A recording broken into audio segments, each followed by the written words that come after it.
दलर कर्मी एवं दलर नेता दलर विधायक माने तांको दल सांगरे नाहांती तांकर दल भितर द्वंद्व अच्छी सेटा को केते दूर से माने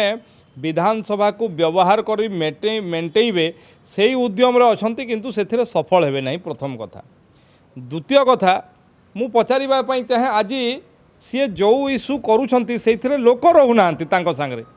कारण से माने लोकंक इश्यू को न उठेई निजर स्वार्थ साधन लगी। आपन को मुझे कहबी एबे से माने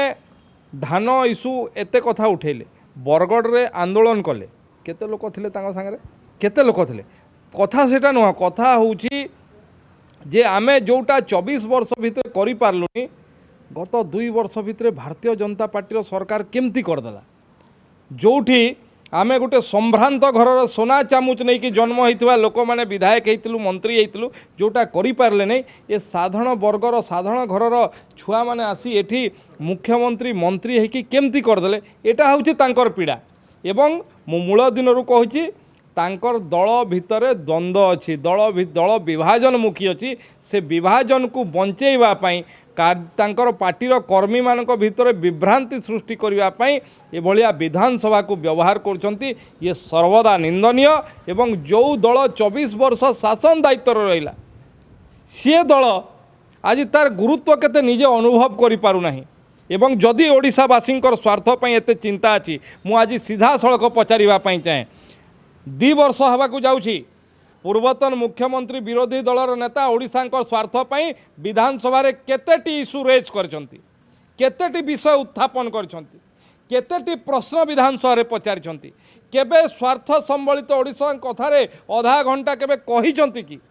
सी एठी कहिबे नाही कारण तांकर गणतंत्र उपरे भरोसा नाही लोकतंत्र उपरे भरोसा नाही विधानसभा उपरे भरोसा नहीं ओडियांक उपरे भरोसा नहीं जो माने ओडिशार शासन दायित्व को आउटसोर्सिंग रे दे देइतिले से माने आज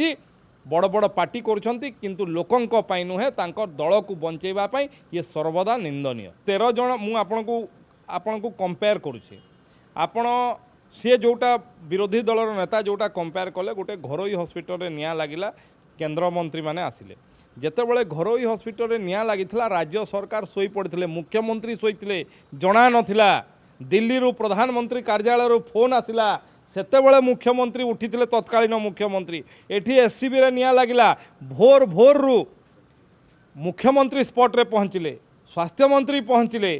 प्रारंभिक प्रक्रिया रे जो माने दोषी बोली जणागला तांको ऊपर एक्शन नेले तापरे परोक्षर जो माने दोषी तांकु सेठी स्थानांतर करागला एवं दुईटा कमिटी भी गठन होईची एवं ताकु गोटे समय सीमा भितर रिपोर्ट देवा पई कहाईची तार रिपोर्ट आधार रे कार्यानुष्ठान भी हबो। मु पचारिबा पई चाहे सोम हॉस्पिटल को जेतेबेले निया लागिथिला मुख्यमंत्री नवीन पटनायक जाइथिले कि जो लोक मैंने सेतेबेले मृत्युवरण करथिले जाइथिले कि एवं जे इस्तीफा दाबी करछंती मु तांकु पचारिबा पई चाहे से गृह मंत्री दायित्व रे थिला बेले तांकर मंत्री मानक उपरे हत्या भलिया जघन्य कांडर आरोप आसीथिला से गृह मंत्री थिले इस्तीफा देइथिले तांको मंत्री मानकटू इस्तीफा नैथिले नवीन बाबूंकर छवि मते पचारंतु ममिता मेहर घटना रे से इस्तीफा नैथिले कि दिव्यशंकर मिश्रंक इस्तीफा नैथिले सीधा सीधा गृह मंत्री उपरे आरोप आसीथिला नवीन बाबू निजे इस्तीफा देइथिले कि अरुण साहूंक उपरे परिहत्यार आरोप आसीथिला तांकु इस्तीफा नैथिले कि आपण आईन मंत्री ऊपर हत्याकांड आरोप आसाला तांकर इस्तीफा नहीं थिले कि व्यक्तिगत एवं जातीय देखंतु जी अपराधी क्या भी छड़ा जीव ना सरकार उत्तरदायी भाव में त्वरित गति रे जो माने प्रारंभिक पर्याय रे दायी बोली जणागला तांको ऊपर कार्यानुष्ठान निया जाइछि जो माने परोक्षरे दायी तांकु से पदरु हटा जाइछि एवं कमिटी गठन होती तार एभलिया भी कमिटी नुह वर्ष वर्ष चलो भाया तार समय सीमा भी निर्धारण करके सरकार देइचंती से रिपोर्ट आसीबा मात्रे जी भी दोषी थिबो ताकु परे निश्चित भाव में कार्यानुष्ठान निज देखो निश्चित कौन सी घंट घोड़ार ये किसी आवश्यकता नहीं आपण देखंतु आपण गोटे भुवनेश्वर उपरे गोटे घटना घटिला से आम दलर नेता हूँ कि जो दल आप नजीर रही आम गिरफ करवा तांकु पुलिस पाखे सरेंडर जोठी बिजू जनता दल तांकर नेता मान को घंट घोड़ौला एठी भारतीय जनता पार्टी सरकार उत्तरदायी सरकार जी हेले भी ଦୋଷୀ ବିରୁଦ୍ଧରେ ଦୃଢ଼ କାର୍ଯ୍ୟାନୁଷ୍ଠାନ ହେବ କିନ୍ତୁ ତା ପାଇଁ ତ ଗୋଟେ ପ୍ରକ୍ରିୟା ହେଲେ ତ ହେବ